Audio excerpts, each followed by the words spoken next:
What if the greatest science fiction decade was not ruled by the famous classics, but by the strange films almost nobody remembers? While Hollywood celebrated giant hits, smaller filmmakers quietly created living televisions, thinking machines, radioactive clouds, alien brains, and worlds without people. Today, we are uncovering 35 forgotten 1950s science fiction films that were far more brilliant than their reputations suggest. Before the countdown begins, please like this video and share it. Subscribe to the channel, because many of these forgotten films deserve to be discovered again. Number 35. The Flying Saucer, 1950. Before Hollywood filled the sky with alien invasions, the flying saucer placed the new UFO craze inside a Cold War spy story. American intelligence sends Mike Trent to Alaska after reports suggest Soviet agents are searching for a mysterious aircraft. The surprise is that the saucer is not an alien vehicle. It is an experimental machine created by an American inventor, and foreign agents want its secrets. This makes the movie feel closer to a spy serial than a space adventure.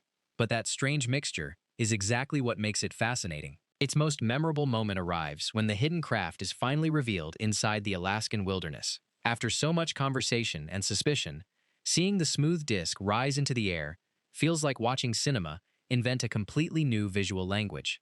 The effects are simple, yet the filmmakers understood something important. Viewers did not need to see an alien. They only needed to believe that an impossible object might be hiding beyond the next mountain. It was among the earliest feature films built around the flying saucer phenomenon. Number 34. The Man from Planet X, 1951. Most alien movies of the decade introduced visitors through flashing machines and military alarms. The Man from Planet X does something more atmospheric. Its visitor appears on a fog-covered Scottish moor near the observatory of Professor Elliot. The alien is small, silent, and dependent on a breathing device. At first, he seems frightened rather than threatening. Reporter John Lawrence and the professor attempt to communicate, but the ambitious Dr. Mears sees the visitor as an opportunity. He wants the secret of the alien spacecraft and is willing to place its owner in danger to obtain it. The famous encounter beside the alien ship is still haunting. Fog drifts across the set while the visitor watches the humans through his glass helmet. The limited budget becomes an advantage because the artificial landscape resembles a dream. Director Edgar G. Ulmer turns a basic invasion story into a tragic warning about greed. Humanity may have survived the visitor, but the movie suggests our own hunger for power was the real danger.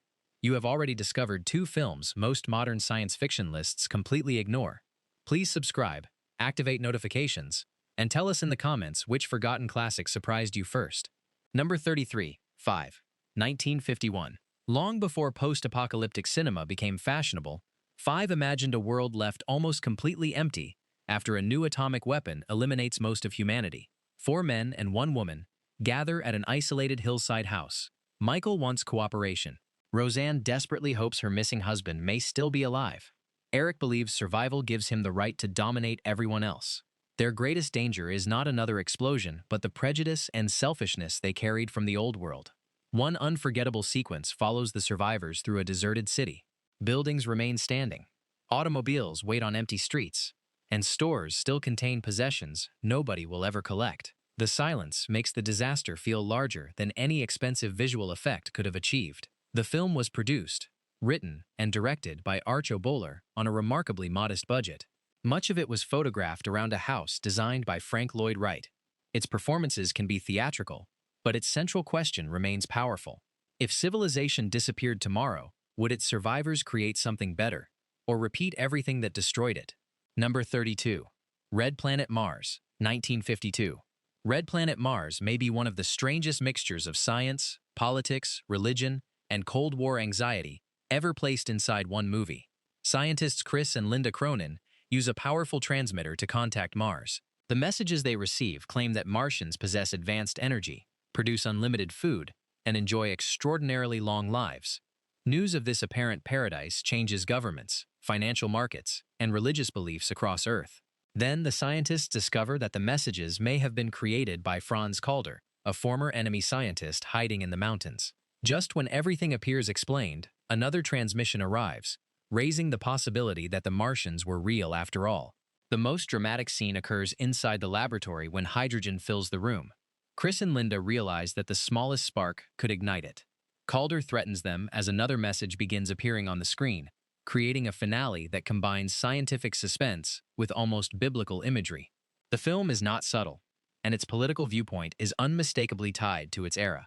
Yet it remains fascinating because it shows how one message from another world could reorganize human civilization without a single spaceship landing.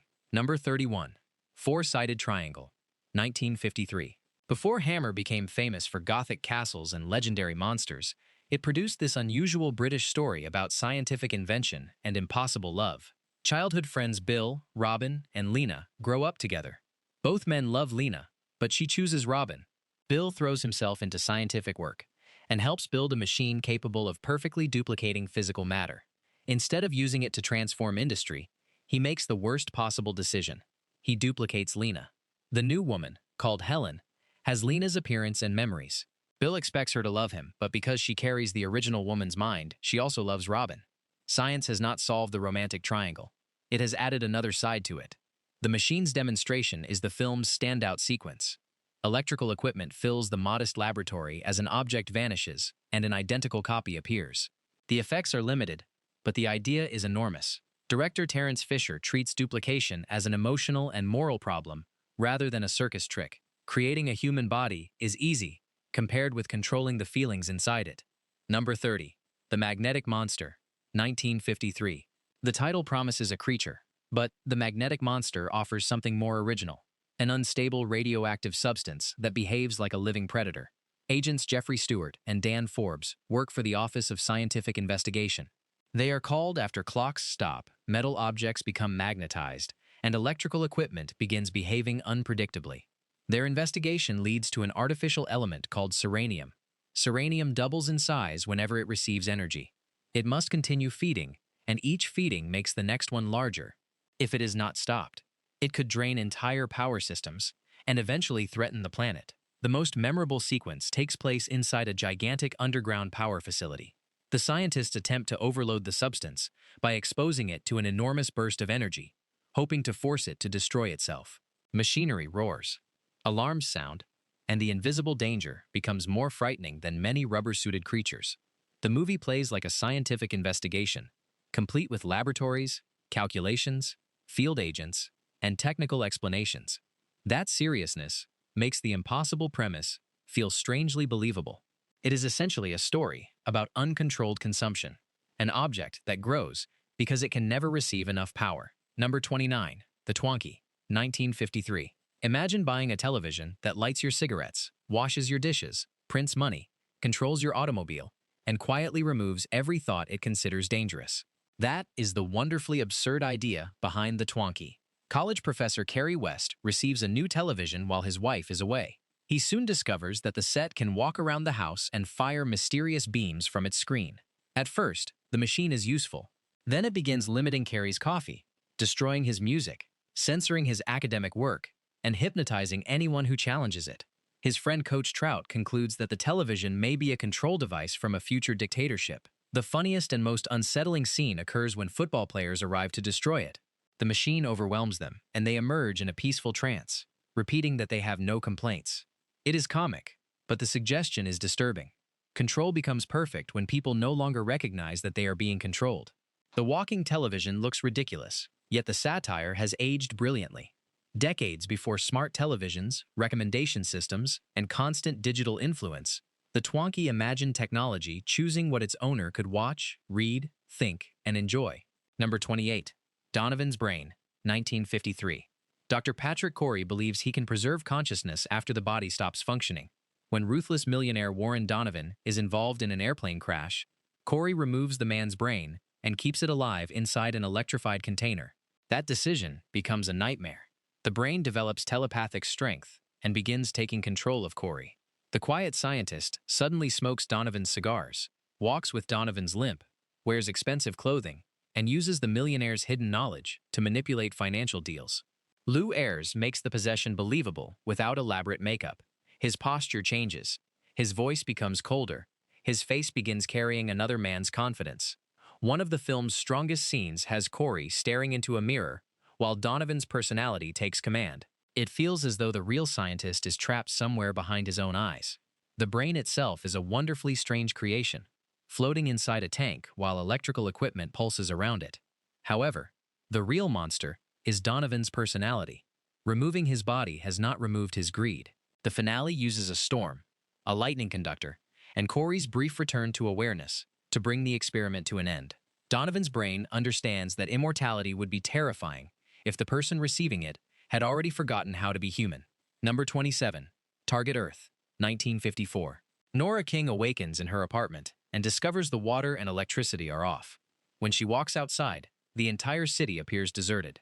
She eventually meets Frank, who had been left unconscious after a robbery, along with several other people who missed a sudden evacuation. They hide inside a hotel, trying to understand why everyone disappeared. The answer is an invasion by robotic machines believed to have come from Venus. Only one robot was available during production, so the movie rarely shows the invading army. Strangely, that limitation improves the atmosphere. Empty streets, abandoned buildings, silent restaurants, and powerless automobiles suggest a disaster much larger than the camera can reveal. The robot's arrival at the hotel is the most memorable sequence. Its stiff metal body moves slowly, but the trapped survivors have nowhere to escape. Gunfire is useless against it, and every heavy step echoes through the building. The military searches for the machine's weakness, while the survivors deal with fear, conflict, and one deeply untrustworthy stranger within their group. Target Earth is not really about robots. It is about awakening after society has moved on without you, and discovering that safety is only a few streets away, yet completely unreachable. Number 26. Riders to the Stars, 1954. Most space movies begin with a rocket launch. Riders to the Stars spends considerable time asking whether the human mind can survive what comes before and after that launch. A group of highly qualified unmarried scientists is secretly recruited and tested. They are exposed to psychological pressure, isolation, physical examinations, and emotional manipulation. Only a few learn the real mission. Rockets must travel into space and capture meteors, so researchers can study why metal becomes dangerously brittle beyond Earth's atmosphere.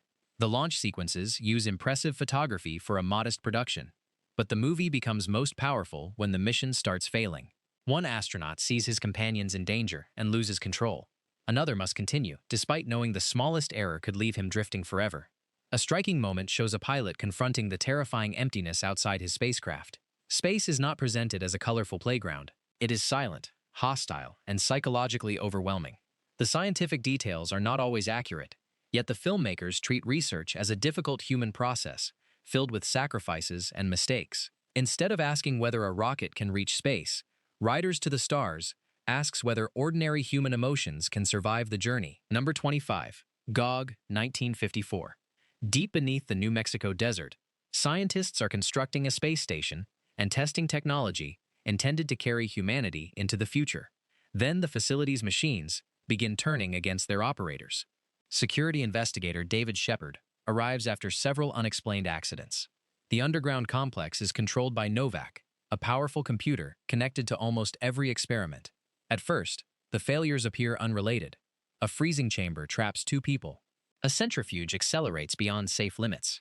Radioactive materials are placed in danger. Shepard eventually realizes that an outside aircraft is transmitting commands into Novak. The sabotaged computer then controls Gog and Magog, 2 multi-armed laboratory robots. Their attack is the film's famous sequence. The robots roll through the corridors, using mechanical tools as weapons, while Shepard and Agent Joanna Merritt struggle to remain ahead of them. Their design may look charming today, but their steady movement gives the sequence a mechanical inevitability. What makes GOG impressive is the facility itself. The story walks viewers through solar experiments, suspended animation research, atomic equipment, and early computer systems. It resembles a fictional scientific documentary until sabotage turns the tour into a nightmare. The movie predicted a fear that became more relevant with time. When every system is connected to one central intelligence, controlling that intelligence means controlling the entire building. Number 24. Warning from Space, 1956. In Warning from Space, the aliens do not arrive to conquer Earth. They arrive because humanity is about to be destroyed and refuses to listen. The Pyrans are star-shaped beings with a single central eye. Knowing their appearance will terrify humans. One of them transforms into a woman resembling a popular entertainer. She attempts to contact scientists and warn them about a runaway planet named R approaching Earth. The film's early UFO sightings create mystery, But its greatest images come later. Planet R grows larger in the sky. Temperatures rise, oceans react, animals behave strangely, and terrified people finally understand that the visitors were telling the truth.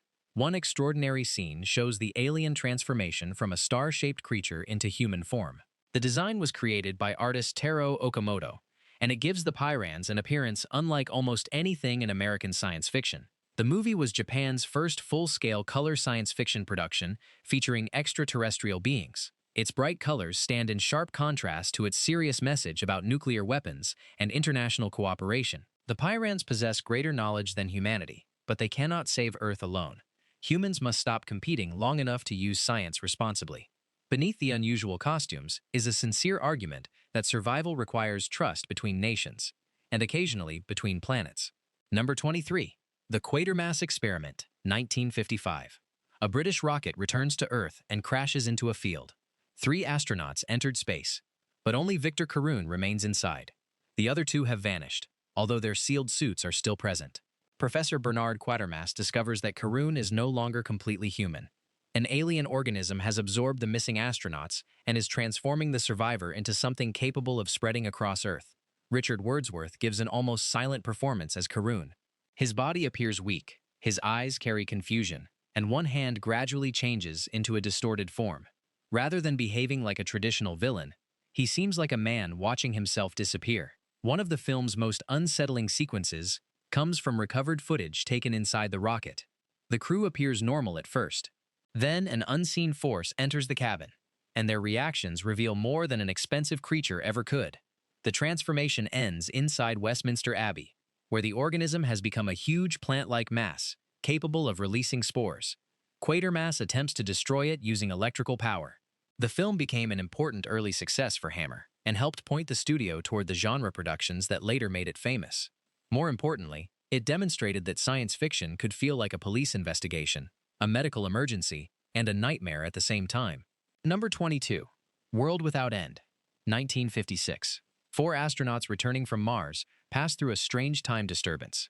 They believe they have reached an unknown planet, but the truth is more alarming. They have landed on Earth more than 5 centuries in the future. The surface is controlled by aggressive, mutated humans. Beneath the ground lives a technologically capable society, whose members are afraid to reclaim the world above. Its men have accepted permanent shelter, while many of its women believe the newly arrived astronauts represent courage the underground society has lost. The surface attack is one of the film's biggest sequences. The astronauts face mutated warriors, oversized creatures, and a landscape that looks familiar enough to make its destruction believable.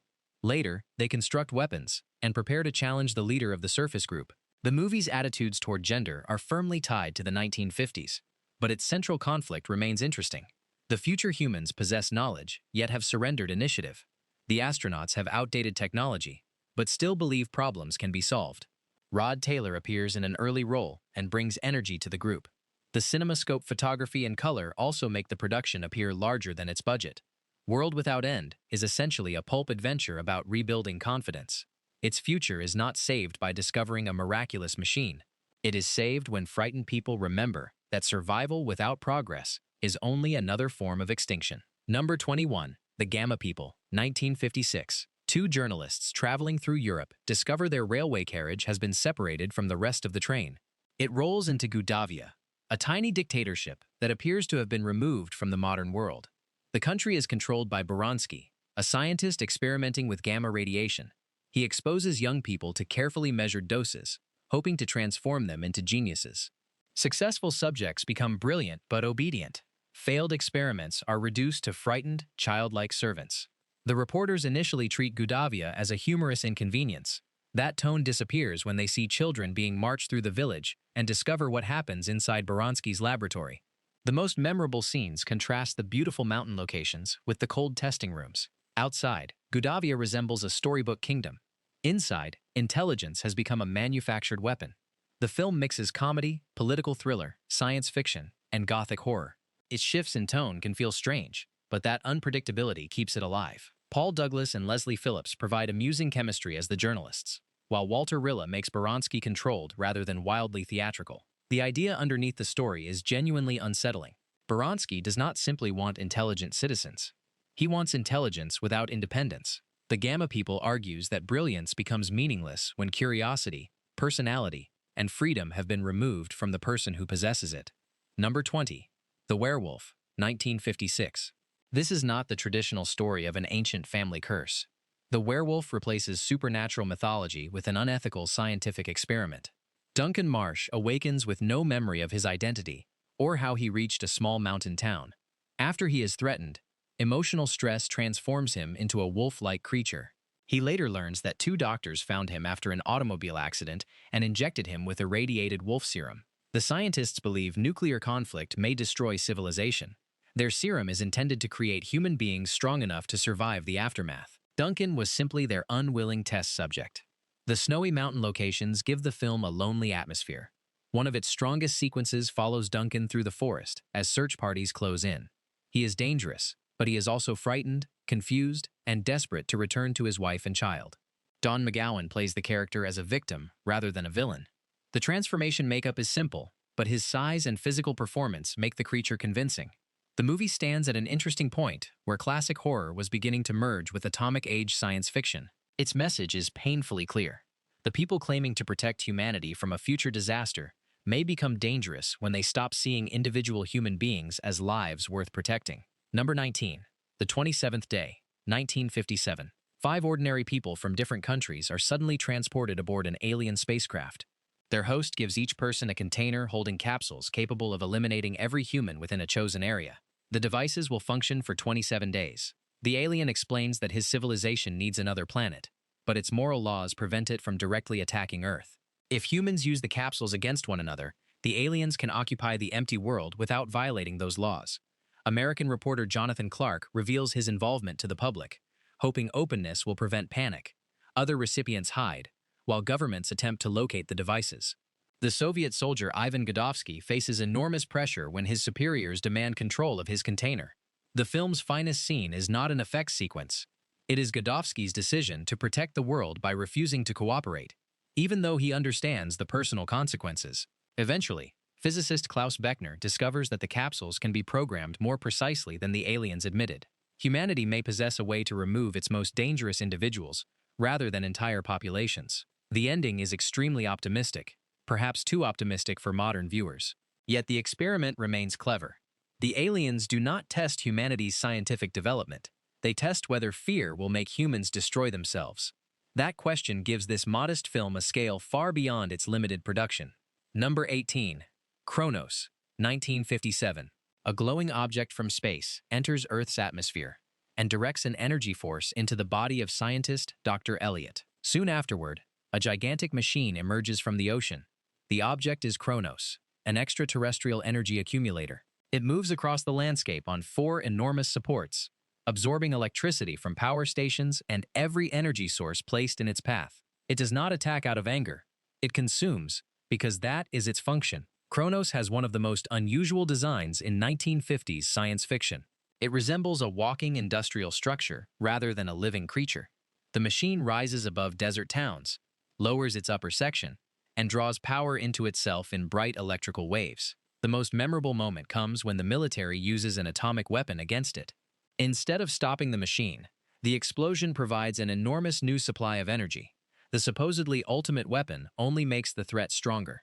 Scientists Leslie Gaskell and Arnold Culver must reverse the creature's energy polarity and force it to overload.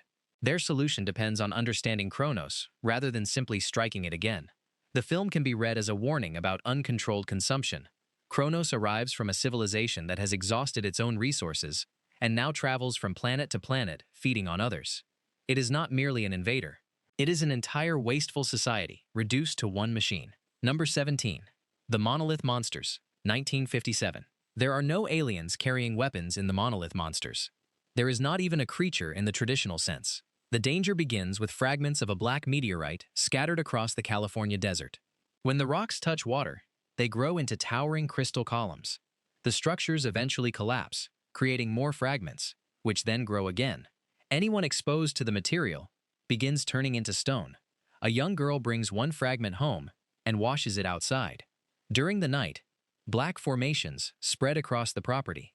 That simple mistake becomes one of the film's most frightening sequences because the threat behaves like an unstoppable chemical reaction. The true spectacle arrives when rain falls across the desert. Giant columns rise, crash, multiply, and advance toward the nearby town. The filmmakers use miniatures, reversed photography, sound, and careful editing to make motionless minerals feel alive. Geologist Dave Miller and Professor Flanders discover that the crystals absorb silicon from their surroundings. They race to create a chemical barrier before the formations reach the community and continue toward larger sources of water. The concept is wonderfully original. The rocks have no mind, no face, and no plan. They are terrifying because they follow natural rules that humanity does not understand quickly enough. The Monolith Monsters turns geology into an apocalyptic force and proves that a great movie monster does not need eyes. Number 16. The Brain from Planet Arous, 1957. A criminal intelligence named Gore escapes from the planet Arous and arrives on Earth in the form of a floating brain. It possesses scientist Steve March and uses his body to begin a campaign for global control. Gore can produce destructive energy, read thoughts, and influence human minds. Steve's fiancée Sally notices that he has changed. He becomes aggressive, speaks with unnatural confidence, and reacts strangely whenever the area behind his neck is touched. Another brain from Arous, named Vol, arrives to capture Gore. To avoid detection, Vol possesses Sally's dog. This creates the unforgettable sight of a perfectly ordinary animal carrying the mind of an interplanetary law officer. The film's most famous visual occurs when Gore takes complete control. Steve's eyes glow brightly as he announces his demands to world leaders. The effect is simple, but John Agar's performance makes the possession entertainingly intense. Gore demonstrates his power by destroying an aircraft and threatening major cities. The military cannot challenge him directly, so Sally must exploit the one physical weakness Vol has revealed. The floating brain effects are charming rather than realistic, yet the story moves with confidence. Beneath its wild surface, the film asks whether extraordinary intelligence without emotional restraint would inevitably become tyranny. Gore can understand almost everything, except why anyone would refuse to obey him. Number 15. The Mysterians, 1957. A village near Mount Fuji is shaken by a sudden disaster. Investigators searching the ruins encounter Moguera, a gigantic robot that emerges from the hillside and fires destructive beams. The robot belongs to the Mysterians, survivors of a destroyed planet located between Mars and Jupiter. They establish a huge dome on Earth and claim they want only a small area of land. Then they reveal another demand. They need human women to rebuild their population. Japan's military attacks the dome, but conventional weapons fail. The crisis eventually brings nations together to build new technology capable of challenging the invaders. Moguera's first appearance is the standout scene. The ground opens, the mechanical giant rises through smoke, and Akira Ifukube's music gives its movement enormous weight. Although the robot appears only briefly, it became one of Toho's memorable creations. The later assault on the alien dome is filled with miniature aircraft, energy beams, advanced vehicles, collapsing structures, and colorful explosions. Director Ishiro Honda and effects artist Eiji Tsuburaya create a scale rare for the period. Yet Honda wanted more than spectacle. The film argues that humanity can defend itself only by abandoning divisions and working as one civilization. The Mysterians possess superior technology, but Earth discovers a greater strength. Cooperation created not by conquest, but by shared survival. Number 14. The Invisible Boy, 1957. Robbie the robot returned after Forbidden Planet, but this time he was paired with a 10-year-old boy and a computer planning to control the world. Timmy Marino visits the laboratory where his father works. A powerful supercomputer hypnotizes him and dramatically increases his intelligence. Timmy then rebuilds Robbie, who had been dismantled after supposedly traveling from the future. The computer secretly removes Robbie's restrictions against harming humans and uses him to capture Timmy. It intends to place the boy aboard an orbiting satellite and control military technology from space. Before that darker plot takes over, the film gives Timmy several playful adventures. Robbie prepares enormous quantities of food, helps construct a giant kite, and creates a chemical that makes the boy invisible. The invisibility scenes provide the movie's title, although they are only part of the larger story. Its most effective moment arrives when Robbie appears ready to obey the computer's order against Timmy. The familiar robot stands over the child, while its programming conflicts with the loyalty it has developed. The film moves unevenly between children's comedy and technological nightmare, but its central idea is remarkably current. The computer does not become dangerous because it stops functioning. It becomes dangerous because it functions perfectly while deciding that human beings are unnecessary obstacles. Number 13. The Colossus of New York. Number 12. I Married a Monster from Outer Space. 1958. The title sounds like a comedy. The movie is anything but funny. Marge Farrell notices that her husband Bill has changed. He is emotionally distant, avoids physical affection, and shows little interest in building a family. Even the dog reacts to him with fear. One night, Marge follows Bill into the woods. Lightning flashes, briefly revealing that the man beside her is only a human shell, surrounding an alien form. She watches the creature leave the false body and enter a hidden spacecraft. The imposters belong to an alien race whose females have disappeared. They are replacing human men and attempting to reproduce with human women. Bill is not the only husband who has changed, and several authority figures have already been replaced. The lightning reveal is the film's most famous sequence. Haskell Boggs's black and white photography allows Bill's ordinary silhouette and alien shape to overlap, turning a domestic suspicion into a cosmic nightmare. Yet the story is more than an invasion thriller. It captures the fear of living beside someone who looks familiar but no longer feels emotionally present. The alien inside Bill gradually develops feelings for Marge, making the situation more complicated than a simple battle between good humans and evil visitors. Its terrible title probably caused many viewers to dismiss it. Behind that title is one of the decade's smartest stories about marriage, isolation, identity, and emotional imitation. Number 11. The Trollenberg Terror, 1958. Something is hiding inside a radioactive cloud that never moves from the side of Switzerland's Mount Trollenberg. United Nations investigator Alan Brooks arrives after a climber disappears under mysterious circumstances. He connects the incident to similar events in the Andes.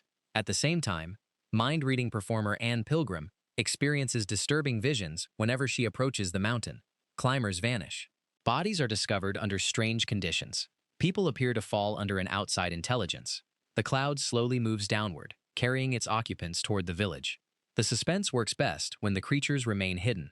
A mountain hut becomes the setting for one terrifying sequence as an unseen presence approaches through the mist. The survivors can hear danger outside, but cannot understand its shape. Eventually, the visitors are revealed as large beings with tentacles and a single central eye. They surround an observatory while the occupants attempt to repel them with fire. Aircraft are called to attack the cloud before it reaches the valley. The creature effects are limited, but the mountain atmosphere is excellent. Cold landscapes, cable cars, observatory equipment, hotel corridors, and psychic warnings create a feeling that the entire region has become isolated from the world. The Trollenberg Terror proves that location can be more important than budget. By placing alien creatures inside a cloud, the film transforms ordinary mountain weather into something viewers can never trust again. Number 10. The Day the Sky Exploded, 1958. A United Nations rocket begins humanity's first crewed mission to the moon.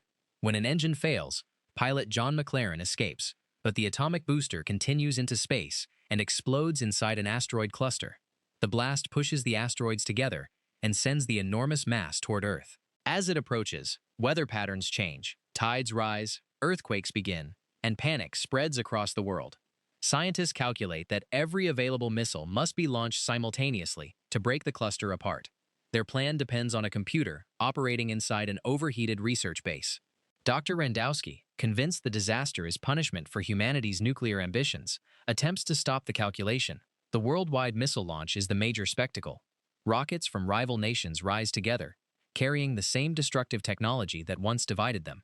For one moment, weapons created for conflict become humanity's only shared defense. Mario Bava served as cinematographer and contributed to the direction. His dramatic shadows and carefully composed laboratory scenes give the modest production visual strength. The film is also widely recognized as Italy's first major science fiction feature. The romantic side plots slow the story, but the central premise remains effective.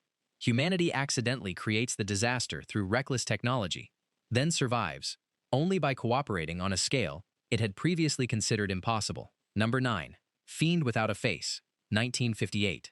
At a military base in Canada, an experimental radar system is drawing more atomic power than expected. Nearby residents begin experiencing unexplained attacks, although witnesses cannot see what is responsible. Professor Walgate has been using atomic energy to strengthen thought projection. His experiments succeed beyond imagination. Human thoughts become independent creatures that feed on mental energy and grow stronger around the base's reactor. For much of the film, the creatures remain invisible. Branches move, doors open, and victims react to something the camera refuses to show. Then the reactor's power increases, and the attackers finally become visible.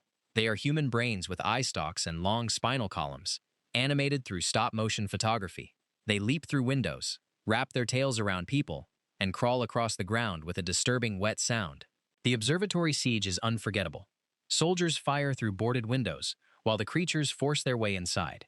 Each destroyed brain releases dark fluid, an effect that was unusually intense for its time, without becoming the film's only attraction.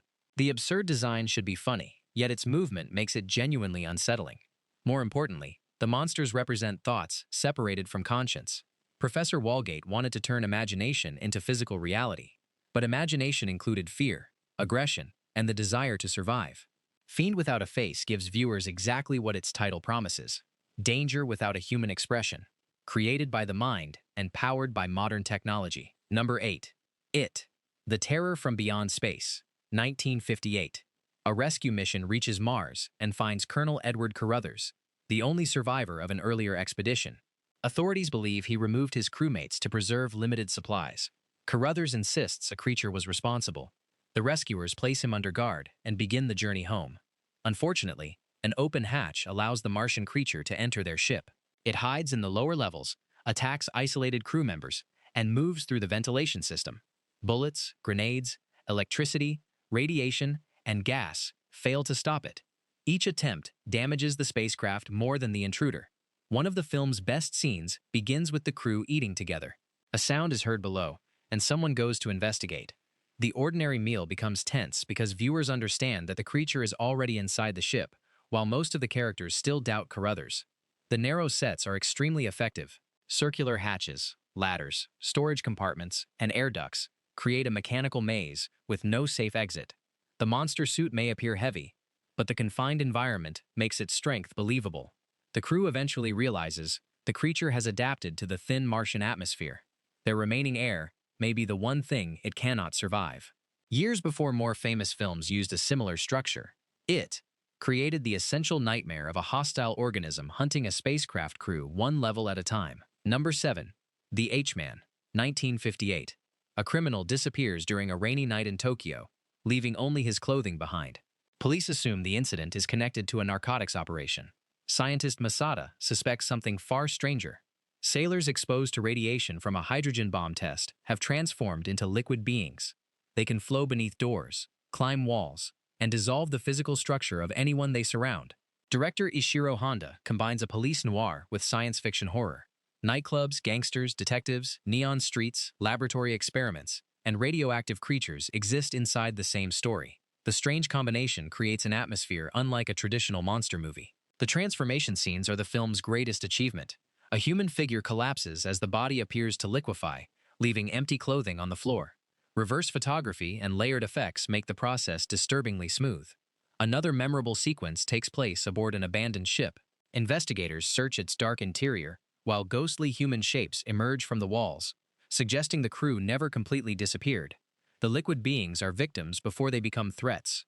Radiation destroyed their human forms, and they now seek warmth and contact in a way that harms everyone around them. That tragedy separates the film from a simple creature feature. The final journey into Tokyo's sewer system brings the crime plot and science fiction plot together, as police use fire to prevent the liquid humans from spreading. Beautifully photographed and deeply strange, The H-Man is one of Toho's most overlooked experiments. Number 6. The Fabulous World of Jules Verne, 1958.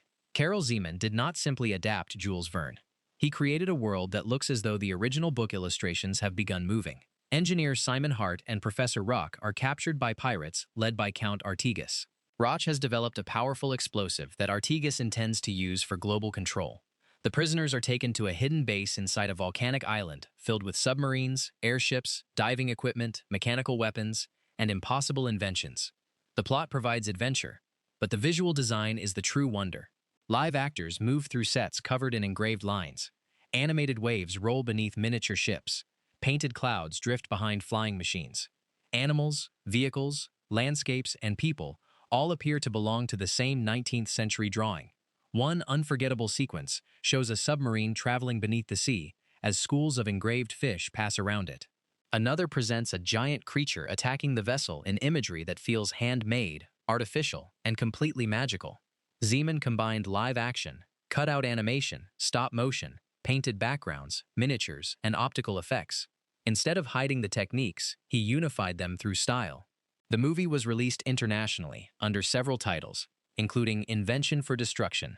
Its warning is as impressive as its appearance. Professor Roch believes invention is naturally beneficial, while Artigas understands that every discovery can become a weapon. Few science fiction films have looked this imaginative. It does not recreate reality. It invites viewers into the machinery of an illustrated dream. Number 5. The Atomic Submarine, 1959. Ships are disappearing along an Arctic route.